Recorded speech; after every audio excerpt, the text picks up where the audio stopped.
Class, आप सभी आपकी ज्ञान वाटिका की पुस्तक निकाल लीजिए। अध्याय 15, मानव की चंद्र विजय। चंद्रमा को जब जब मनुष्य देखता था, उसके मन में अनेक प्रकार की कल्पनाएं उत्पन्न होती थी। जब भी पहले लोग चांद की तरफ देखते थे तो चांद को देख करके बहुत अलग अलग टाइप के थॉट्स उनके माइंड में आते थे। जब कब की बात ये हो रही है, जब लोगों को पता नहीं था कि ये जो ऊपर आसमान में है ये क्या है, तो लोग क्या सोचते थे। कभी बच्चे उसे चंदा मामा कहकर पुकारते, कभी उन्हें उसमें चरखा काटती हुई बुढ़िया दिखाई देती और कभी उसमें बैठा हुआ खरगोश दिखाई देता। तो कुछ इस तरीके की इमेजिनेशन करते थे लोग कि ये क्या हो सकता है, जब लोगों को पता नहीं था ये एक्चुअली है क्या। माँ अपने बेटे को खुश करने के लिए कहती थी, तेरे लिए चांद से दुल्हन लाके दूंगी। हिंदू लोग चंद्रमा को देवता मानते हैं, और जो हिंदू धर्म में चंद्रमा को क्या मानते हैं, देवता मानते हैं। और अभी भी ये आपकी जो मम्मी है वो प्यार से आपको जैसे कुछ भी बोलती होंगी, तो ऐसे पहले अपने बेटे को खुश करने के लिए माएँ क्या बोलती थी कि मैं तेरे लिए चांद से दुल्हन ला कर दूंगी। उसे लेकर आज भी अनेक कथाएं प्रचलित है। तो ये कुछ ऐसी इमेजिनेशंस यानी कल्पनाएं थी जो लोग चांद को लेकर के करते थे और आज भी हैं, लेकिन आज लोगों को पता चल चुका है ये एक्चुअली है क्या। हजारों वर्ष पहले भी वैज्ञानिकों को पता था कि चंद्रमा हमारी धरती की तरह ही एक ग्रह है। हजारों साल पहले भी जो वैज्ञानिक थे उन्हें तो पता था कि चंद्रमा क्या है, हमारी धरती जहाँ हम रहते हैं उसके जैसा ही एक ग्रह है। ग्रह मतलब ये जो अर्थ है, जो पृथ्वी है, वो एक ग्रह है, ठीक है। ऐसे ही चंद्रमा भी एक ग्रह है और दूसरे ग्रहों की अपेक्षा हमारी पृथ्वी के समीप है। और वैज्ञानिकों को ये भी पता था कि जैसे और दूसरे ग्रह हैं वैसे ही चंद्रमा भी है, और चंद्रमा और दूसरे ग्रहों की कंपैरिजन में सबसे पास है हमारी पृथ्वी के। लेकिन इससे अधिक बातों का ज्ञान उन्हें भी नहीं था। बस उन्हें इतना ही पता था कि ये एक ग्रह है और हमारी पृथ्वी के बहुत पास में है।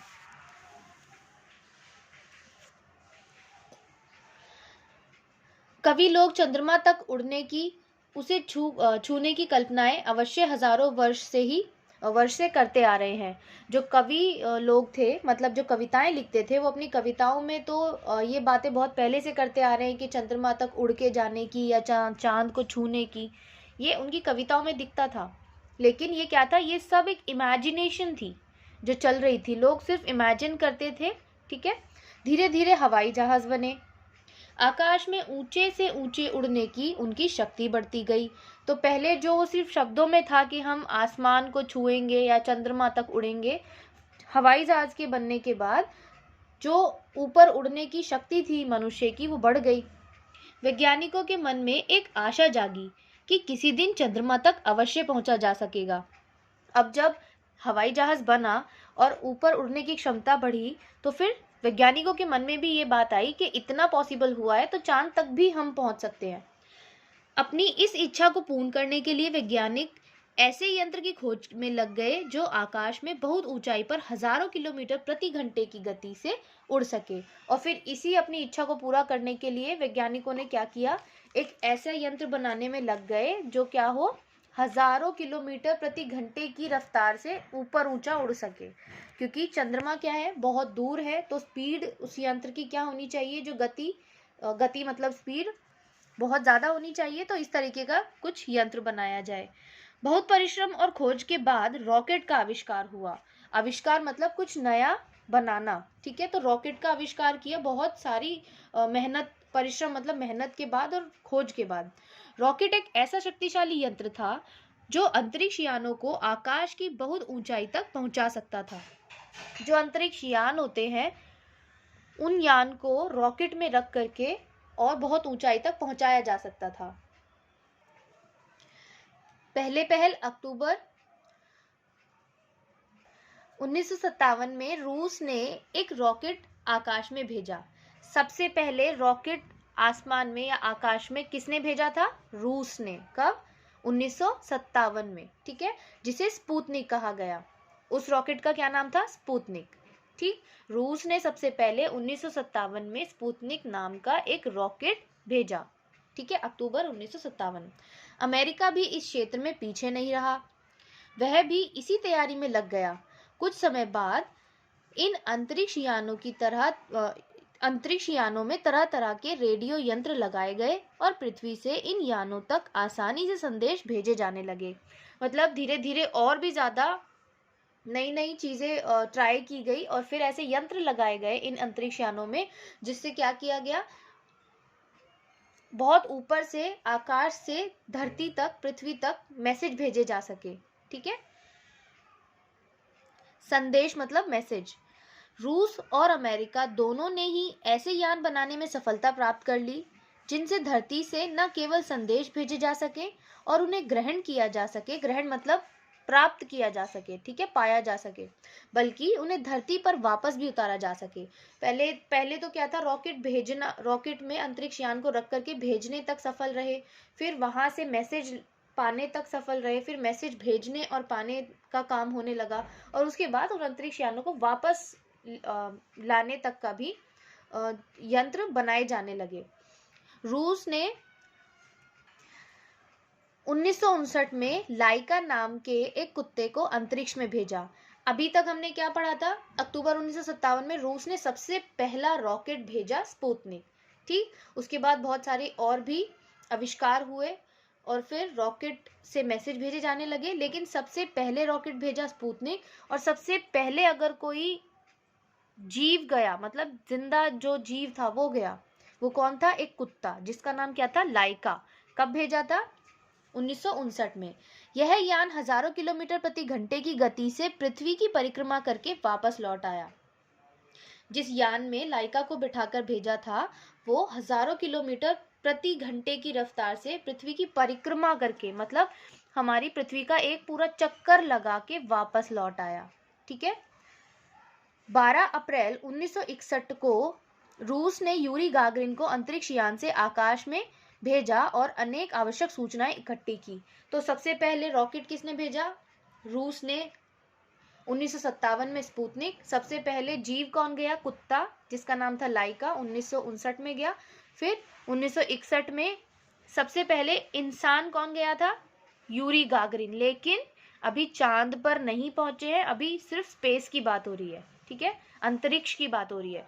तो सबसे पहले अंतरिक्ष में जाने वाले व्यक्ति का नाम क्या है, यूरी गागरिन। कहाँ के थे, रूस के। 12 अप्रैल 1961 को उन्हें अंतरिक्ष यान में बैठा करके आकाश में भेजा था और फिर बहुत सारी सूचनाएं वहां से प्राप्त की। रूस का मानव विहीन यान लूना 15 सर्वप्रथम चंद्रमा के तल से टकराया। अभी तक हम अंतरिक्ष की बात कर रहे हैं कि अंतरिक्ष में सबसे पहले कौन पहुंचा, लेकिन चंद्रमा के तल तक, मतलब चंद्रमा की जमीन तक टकराने की अगर बात है कि वहां तक कौन पहुंचा, तो वो था मानव विहीन, मतलब जिसमें इंसान नहीं होते, ऐसा एक यान था जिसका नाम क्या था, लूना 15। ये यान सबसे पहले चंद्रमा के तल से टकराया था। अभी चंद्रमा तक पहुंचे, इंसान नहीं पहुंचा है, सिर्फ यान पहुंचा था, वो भी ओनली टकराया था। तो अभी कहाँ तो इमेजिनेशन चल रही थी कि ये क्या है, चंदा मामा है, और कहाँ एक यान चंद्रमा के तल तक टकरा भी गया। फिर उसके बाद आगे क्या हुआ, 20 जुलाई 1969 को अमेरिका का अंतरिक्ष यान कमांडर आर्मस्ट्रांग को लेकर चंद्रमा के तल पर उतरा। तो सबसे पहले चांद की जमीन पर कौन उतरा था, आर्मस्ट्रांग, कमांडर आर्मस्ट्रांग। ठीक है, और ये किस देश का यान था, अमेरिका का। और सबसे पहले स्पेस में यानी अंतरिक्ष में जो व्यक्ति गया था वो कहाँ का था, रूस का। ठीक है, जो लाइका नामक कुत्ता गया था वो भी कहाँ का था, रूस का। सबसे पहले रॉकेट किसने भेजा, रूस ने। ठीक है, तो सबसे पहले रॉकेट भेजना, सबसे पहले जीव को भेजना, सबसे पहले स्पेस में, अंतरिक्ष में व्यक्ति को भेजना, और सबसे पहले मानव विहीन जो यंत्र तल तक पहुंचा, ये सब रूस का अचीवमेंट थी। ठीक है, लेकिन सबसे बड़ी अचीवमेंट अगर देखी जाए तो वो अमेरिका की थी, नील आर्मस्ट्रांग का चांद के तल पे उतरना। आर्मस्ट्रांग के साथ दूसरे चंद्रयात्री मतलब चांद पर यात्रा करने वाले एडविन एल्ड्रिन भी चंद्रमा के तल पर उतरे। ठीक है, Neil Armstrong and Edwin Aldrin, ये दो लोग थे जो चांद के तल पर उतरे। दोनों चंद्रमा के तल पर पैर रखने वाले पहले यात्री बने। ठीक है, आनंद से विभोर होकर दोनों ने संदेश भेजे कि उन्होंने चंद्रमा को जीत लिया है। आनंद से विभोर होकर मतलब बहुत खुश होकर उन्होंने धरती पर ये मैसेज भेजा कि उन्होंने चंद्रमा को जीत लिया है। दोनों ने लगभग 2 घंटे तक चंद्रमा पर घूम फिर कर चंद्रमा की चट्टानों और मिट्टी के कुछ नमूने लिए और अपने यान में आ बैठे। पृथ्वी पर लौटने पर इन दोनों चंद्र यात्रियों का बड़ा स्वागत अभिनंदन हुआ। अब वैज्ञानिकों को पता चल गया है कि चंद्रमा पर जल नहीं है, इसीलिए चंद्रमा पर जीवन भी नहीं है। वहां बुझे हुए ज्वालामुखी और कई तरह की चट्टानें हैं। वहां जीवधारी और वनस्पति नहीं है। जीवधारी मतलब जो जीवित लोग हैं, पशु पक्षी या मनुष्य नहीं है। वनस्पति मतलब जो ये खाने की चीजें उगाई जाती हैं या पेड़ पौधे होते हैं, ये भी कुछ भी नहीं है। ये सब कब पॉसिबल होता? जब वहां पर जल होता, पानी होता। जब वो नहीं है तो ये सब भी पॉसिबल नहीं है। एक बात और महत्वपूर्ण है, वह यह है कि चंद्रमा पर खड़े होकर हमारी पृथ्वी चंद्रमा से भी सुंदर और चमकीली दिखाई देती है।